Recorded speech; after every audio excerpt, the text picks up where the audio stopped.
Good morning. How are you today? I'm alright. Thanks for asking. If you wouldn't mind, then I would like to ask you a question. Are you an inexperienced camper? Have you yet to be formally acquainted with the various ominous noises that emanate from the shadowy depths of the forest? Well, if that's the case, then I have something for you, my friend. Familiarize yourself with the following.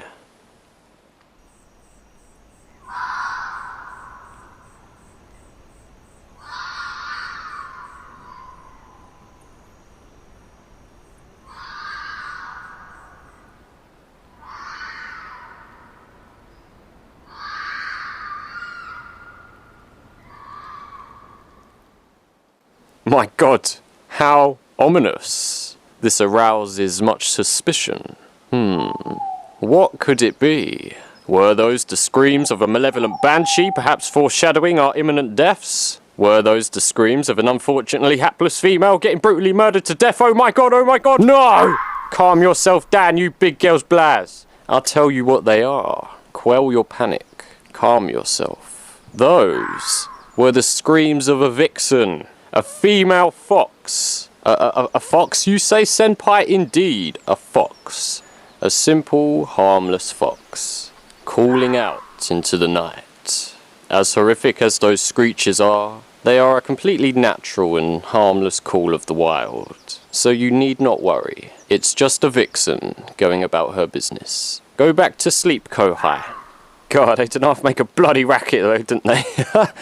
They give me a heart attack every single time. Anyway, moving on. Let's lighten the mood. Why are we out here so early in the day? Well, some may consider it astrophotography. Alternatively, some may consider it just taking pretty pictures of the pretty stars because I am wimpy, effeminate and emasculated. Perhaps. But nevertheless, it is the utilization of the camera's mechanical iris to observe the celestial aesthetic in ways that my biological iris cannot, courtesy of long exposure photographs. But I care not for these rather generic photographs of the sky, because today I want to show you something of much greater significance. A grand spectacle is about to unfold. So, let's get hyped for that. Hashtag play music for dramatic effect, because it all begins with this image. This image is special for two reasons, the first of which, being of lesser significance, is that it's centered on the constellation of Ursa Minor, which is host to Polaris, the North Star. There is a lot going on here. We have constellations for days out here. But never mind all of that. What really makes this image special is that this is just one of over 300 images taken over the course of the night. Each individual image, taken 30 seconds apart from each other, capture the star's gradual and incremental movements across the sky. You savvy? Good. Because once all 300 of those photographs are merged and morphed together, this is the result!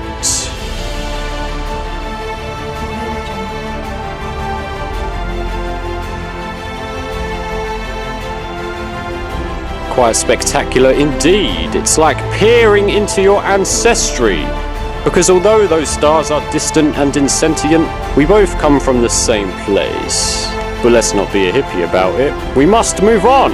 We must orientate ourselves 45 degrees clockwise to capture the sunrise in the east. I'll see you on the flip side.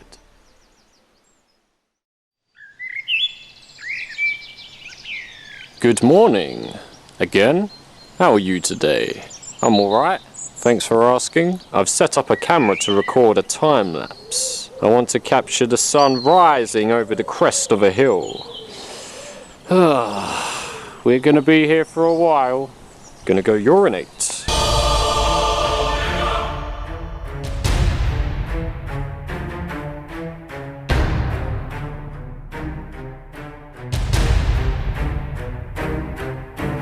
Yeah, bitch! Jornicus, can you conceive of any better way to start the day. Most glorious, most glorious. Follow me, Shaunicus, as I lead you to victory, to immortality. Did you just fall over? She fell over. My fucking nature. Oh my God. Most glorious. To Erebor, we shall reclaim the mountain. Yes, yes. This makes me erect. Oh my God, I'm so excited.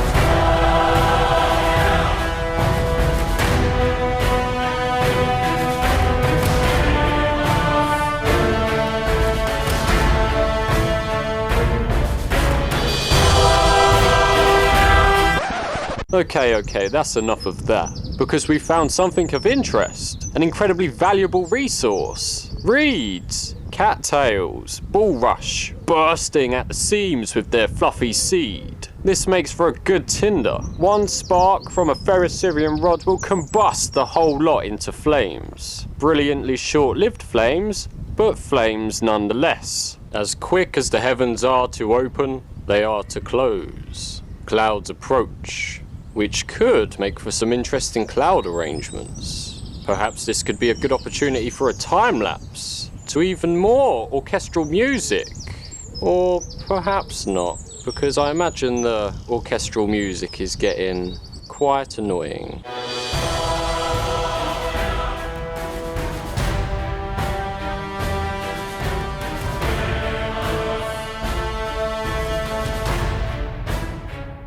Whoa, hold the phone, Jeff! Did you see that? Let's rewind this time-lapse. Because for a brief moment in this time-lapse, that cloud unfolded and morphed into the shape of a phoenix. And I don't think I'm clutching at straws here. That is quite clearly a golden soaring bird. I mean, look at that neck. That neck has some serious curvature. That's legit. And its glorious sparse wingspan, and its blazing tail trailing behind, that's a phoenix. But screw the time-lapse, we'll play it back in its original real time. That's a Tempest Keep tier phoenix, goddamn call me Kelphus, but look at that! In CampAesthetics 12, we had white fluffy cloud turtles. In CampAesthetics 14, we have blazing, soaring, golden sunray phoenixes. One could say that we've upped the game. Well, wasn't that eventful? You don't get too many mornings like those. Let's go into the woodlands now. My God, look at the light show. Most glorious. But let us pacify ourselves with the tranquility of that there nature.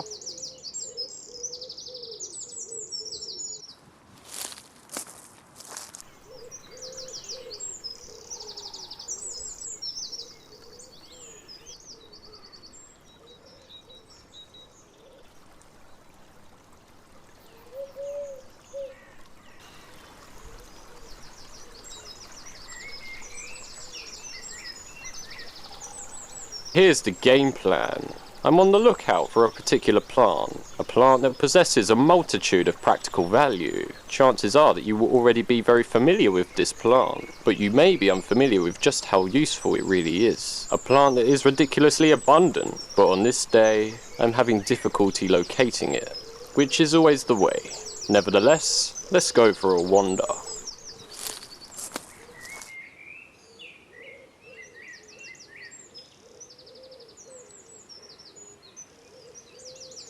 This is the plant we seek, dandelions. They're typically regarded as quite insignificant, undesirable, and unremarkable little weeds, but allow me a moment to bust some fun facts that may just skewer your perception of dandelions into one a little bit more appreciative. Perhaps the most endearing qualities of dandelions are their culinary uses. They are edible in their entirety. The leaves can be brewed to make a tea, but most notably, the roots can be roasted and ground into a powder, which can then go on to be made into a coffee. A coffee, you say? Indeed. Dandelion coffee. A wild coffee that is surprisingly pleasant. It's a top-notch beverage. Much better than drinking boiled pond water, that's for sure. So that's what we're gonna do today. We're gonna whip up a batch of dandelion coffee to awaken the senses. But have you ever wondered what the word dandelion means? It's quite a peculiar, seemingly meaningless word. But from where does that word originate? And why is dandelion the given name to this particular flower? What does it mean? What are the secrets? Well, as you may suspect, its origins lie in Latin. The word dandelion comes from the Latin dens lionis, which means lion's tooth. The tooth of the lion. Pretty badass name for a flower, right? Lion tooth. Worthy of respect and admiration. Lion tooth is a reference to the leaves of dandelions, as the leaves of dandelions are quite jagged and sharp in appearance, supposedly resembling the teeth of lions, the semblance being towards the fang-like canines. But as many moons passed, the original Latin name evolved. The French would eventually be the ones to take dens lionis and sculpt it into their own language. As such, dens lionis became dent de lion, which as a literal translation means tooth of lion. And when spoken as the French say it, dent de lion becomes dandelion. So you can see where dandelion comes from now, right? And that's how the story goes. It would be the English that would then come along and take dandelion and skewer the words slightly as to conform them into their own native tongue. As such, dandelion was debased and bastardized into dandelion. And that's where the story ends. Those are the etymological origins of a flower that we all know so well, but up until now, probably never really gave a damn about. Interesting though, right? Another interesting alias of dandelions is piss the beds, which is pretty strange, and while there is some legitimate science behind that name, on the contrary there are also some straight up lies behind that name. Another word for straight up lies is of course folklore. The folklore is that if you pick dandelions, then you will piss the bed as a consequence. That's it. That's the grand tale. But it comes from this plant's use as a diuretic. Certain chemicals within the plant increase the production of urine, so consumption of dandelions encourages a more frequent passing of water. But you will still retain conscious and subconscious control of your bladder. Dandelions do not make you incontinent. While we're at it, would you like to know something super cool and interesting about daisies? Of course you do, who doesn't? Where does the name daisy come from? What does the word daisy mean? Why is this flower called the daisy? Well, the word daisy comes from the Old English words for day's eye, as in the eye of the day. And that refers to this flower's tendency to open out in the morning and close up at night. The petals open and close in respect to day and night. So it is indeed the eye of the day, in the figurative sense. It is the day's eye. It is the daisy. Oh, motherfucking flower knowledge, son. That's what the ladies like. So right here, we don't just have a dandelion and a daisy. Oh no. We have the tooth of the lion and the eye of the day. And that's quite a drastic shift in perspective. And now it's time to defile and desecrate some dandelions. How much root does a brother need for a cup of coffee? Well, consider that the root is about 50% water, so the roots will shrink to half their original size upon roasting. So gather as much as you believe would fill a couple of tablespoons once it's all been roasted, shrunk and ground. To the stream! Here's the catch though. Dandelions are quite bitter. Considerably so. However, the chemicals responsible for this bitterness are known as sesquiterpenes, and these sesquiterpenes are water soluble, which means that they can leach out of the plant and dissolve into water. So the bitterness can be removed from the plant by boiling the roots in a couple changes of water. Easy fix, easy life. Don't worry about scraping the brown discoloration off either. It's not dirt, it's just a discoloured natural part of the roots. The epidermis is the botanical term for it. Removing it is unnecessary. It gives the coffee some earthy tones. Makes it very gourmet. Time to part ways with the dandelion greens. Peace! Imagine if there was someone right downstream just casually filling up their water bottle, and all of these decapitated dandelions just slowly floated by. I think that would arouse much suspicion. And now we must venture forth with our roots. Let's get this ball a-rolling. Time for fire!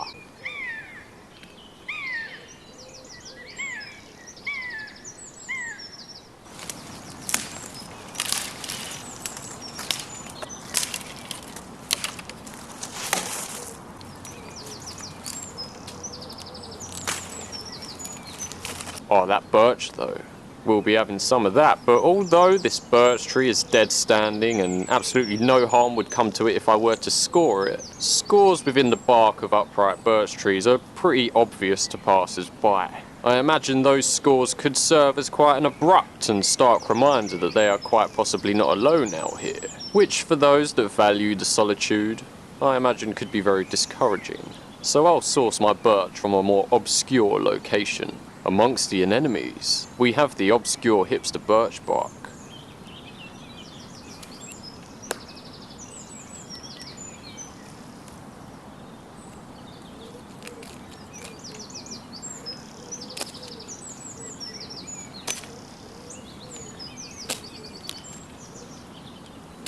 Oh, is that some punkwood right there? My goodness. Oh my god. Could it be? Let's have a gander. Yes, indeed. This is glorious punkwood. Not satisfied with that piece, though. I require substance. Double whammy, tinder and fuel wood. I need more. More. Oh, just look at that crumbly goodness. This tree is very unstable. I must collect chunks. Yeah! That's how we get shit done. I've got chunks for days. Time to arrange and set ablaze the stash. Oh yeah, let's get this ball a-rolling. A Dandelion concentrica. My god, a glorious cramp ball. A handy find. Reserve it for the evening fire. Preliminary tent peg and grill placement. Oh yeah. I have so much excess punkwood that I don't even know what to do with it. This seems like an appropriate use. Every little helps and whatnot. And we are ready to go. How are we making fire today? Well, that convex lens is looking most appropriate. So, let's go focus some photons.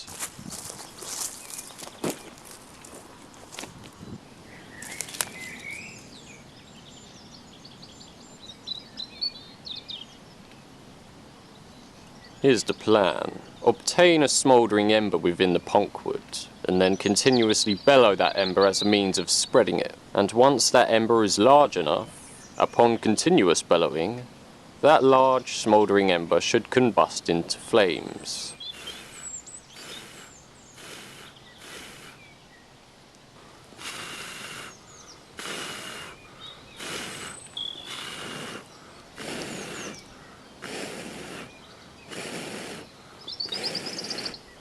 Quite an abrupt transition. Had such tenuous flame to work with, but those couple seconds of flame was enough to get the birch bark going, and the rest was history. This teepee is primarily composed of coniferous wood, which was a conscious choice because with spring comes insects, which are of course a nuisance, but many insects cannot abide the smell of burning coniferous wood. They cannot abide the scent of evaporating resins and terpenes. So coniferous wood smoke serves as a great ambient insect repellent. So let's make some dandelion coffee in an insect-free environment. Easy game, easy life.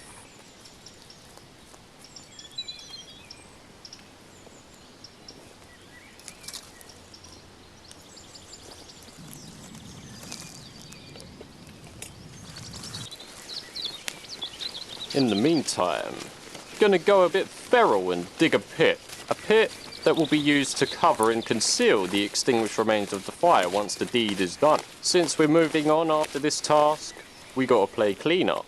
Let's have a gander inside. Round 1 complete. That bitter wastewater. Gonna use this bitter wastewater to begin dampening the pit. That's right, nothing goes to waste out here, no sir. The practices are most efficient. Round 2. About to run out of water. Oh no, how disastrous.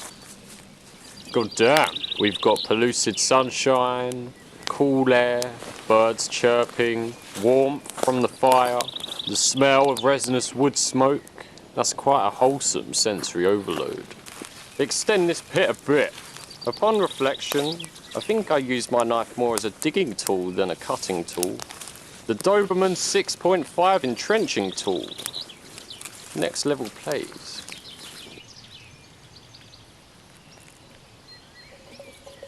Final round. let's get these roots a roasting.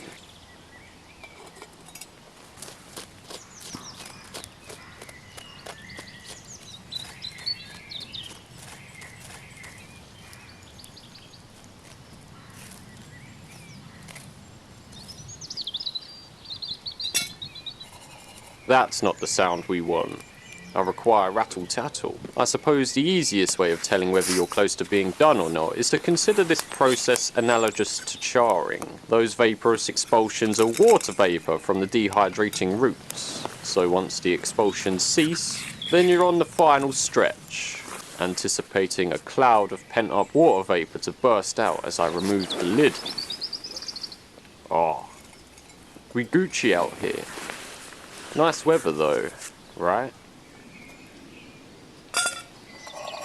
There's the rattle-tattle. Time to roast the root. Easy life. Roasted root. Are we good to go? Perhaps. But there's something to consider. While on the surface it looks ripe and ready to go, the exterior epidermis is only a thin layer, so it's the first to roast. It may lull you into believing that the interior has roasted too. Not necessarily. You must be thorough. Like so. That's the ticket, boy. That'll do the trick. Now it's time to grind these bad boys. You know the deal. We crush it into oblivion. I get my 5,000% recommended daily allowance of iron this way as well. You'll never catch me with anemia. Oh, that's just not cricket, son. That's not refined enough. We must go deeper. It's good enough for the peasantry, but we need to go deeper. Oh, that's looking real gourmet. That's worthy of a Michelin star. Observe that rich, dark colour. And it hasn't even fully diluted yet. That's a good sign. Soon, this smouldering stick mimics a certain external organ of mine. Oh my god! This is very exciting. Oh, would you look at that? Transparent, crystal clear, smooth, colourful. My god, rich, aromatic, fragrant, prestigious. Gordon Ramsay. That ambrosia of primal sensations. Oh my god, it's just a reflection, bro. Your whole world is a lie. How does it taste? Well, Dandelion has quite a rich, dark, unique flavour, laden with subtle, earthy tones. It's pretty god tier, heaven tier, ascended tier. It's like drinking a rainbow. It's like a warm and loving post-coital amorous embrace with your romantic partner. Or something like that. What I'm trying to say is that it's quite alright. It's one of those consumables that seem questionable on the surface, but once it hits your lips, it's surprisingly pleasant. Psychologically, it makes you feel ready to take on the day, as morning coffee brewed at home typically does. But it does not contain caffeine.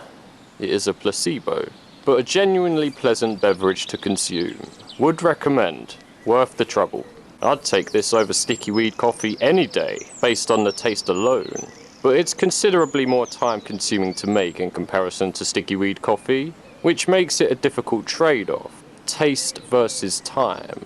That's the struggle. That's the struggle. It's clean-up time. Hooray.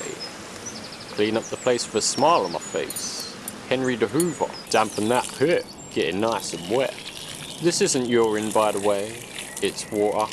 Just in case you thought otherwise. I do really need a piss though. Those dandelion diuretics are doing work out here.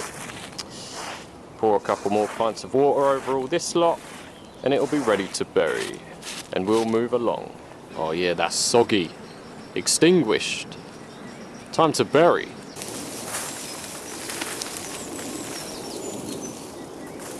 And there we go.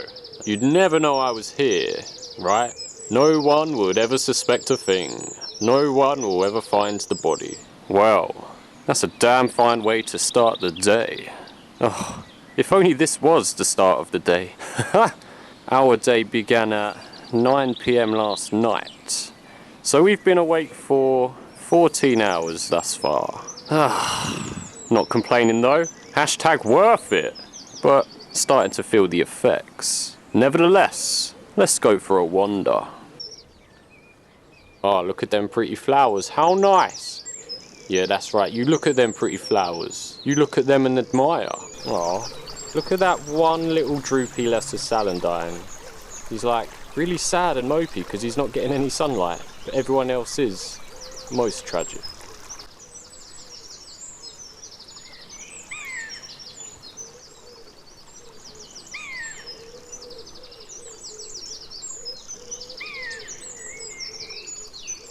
And now we're at a crossroads, because I could continue to film the festivities of the afternoon, film some nonsense, but then I run the risk of running out of camera battery before the day concludes. So, I'll try and conserve my camera battery and resume filming in the evening. So, I'll see you on the flip side. Welcome back. It's now the flip side. You didn't miss much, apart from absolutely everything. But now, we must proceed with the end of the day shenanigans. Let's go for a wander, in anticipation of an evening filled with observing glorious sunsets. Want to make myself a cheeky bevy to carry with me along the way. Perhaps a tea made from coniferous needles. Sounds good to me, where'd the pine at? Here's the game plan. Knock up a quick fire, make myself a cup of pine needle tea, have a wander around, and set ourselves up somewhere for an evening spent observing the glorious sunset. See the sun off with a salute. So, let's go do that. Dead grass aesthetics. Looking most majestic. Oh, you know, just wasting camera battery. Filming dead grass. Good game. Time for a fire! Tell me your secrets, grass! Might be slightly redundant, but if it ain't broke, don't fix it. Let's focus even more photons to conflagrate the cramp ball that we picked up earlier in the day. Just crack open that exterior to reveal the charcoaly interior. And then go to town on that. And they ignite so easily. Pretty swift.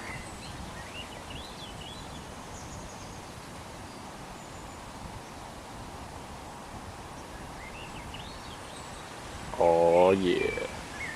That's what Daddy likes. Gotta go fast. Gotta set up a fire lay while the cramp ball still smoulders. Ah, time is an illusion. And this will be home for the night. Amongst the ferns, amongst the shade. It's pretty cozy.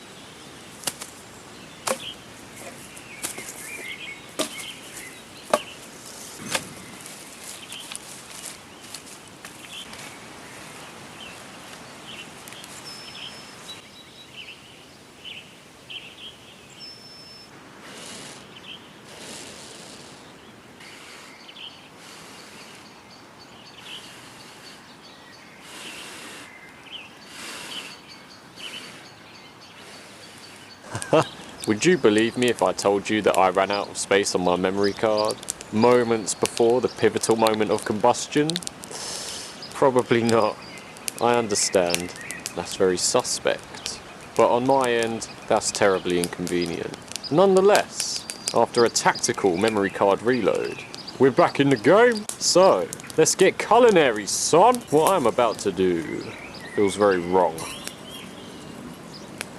Absolutely haram.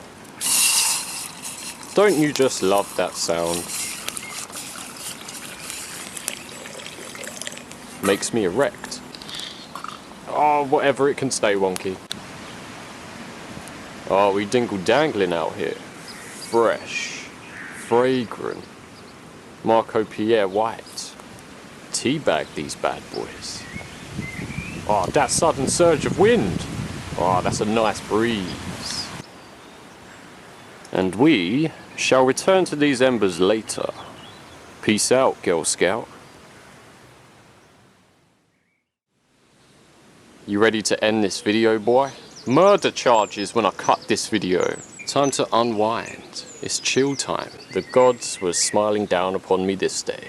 I was blessed with heavenly weather. And considering how red the sky was this morning, I'm genuinely surprised that the day turned out so well. You like them pretty flowers, do you? Of course you do. But that's enough of that. Let us avert our eyes towards those evening skies and ponder the mysteries of life together. Boom.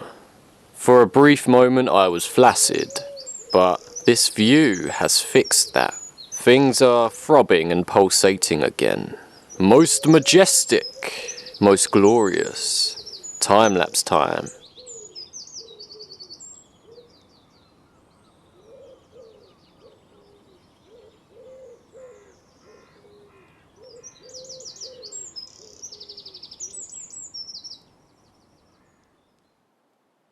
I want to conjure a sentence that includes various pretentious words such as spellbinding and mesmerizing and entrancing, but I am just far too tired to uphold a standard of literacy.